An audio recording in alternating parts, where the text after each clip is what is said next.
Depuis les résultats du second tour, la perspective d'une hausse de plus de 14% du salaire minimum inquiète fortement certains chefs d'entreprise comme Pierre Ferrand, qui emploie 42 salariés.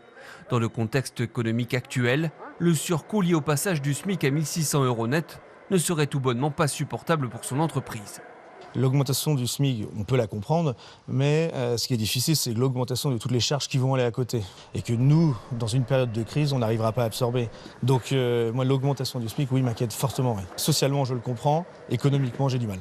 Selon cet autre chef d'entreprise, favorable à la revalorisation des salaires, pour compenser la mise en place d'une telle mesure sans peser sur la compétitivité, il faudrait une baisse drastique des charges patronales.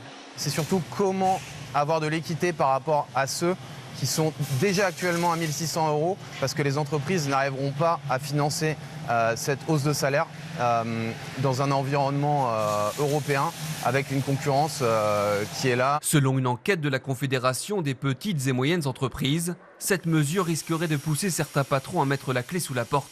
14% des dirigeants assurent qu'ils cesseront leur activité et près d'un quart d'entre eux assurent qu'ils devraient licencier une partie de leur personnel. Si c'est fait n'importe comment, les TPE-PME vont déposer le bilan ou vont arrêter ou vont refuser de recruter surtout.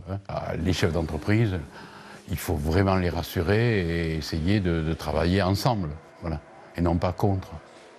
Actuellement en France, 3,1 millions de salariés du privé sont rémunérés au niveau du SMIC.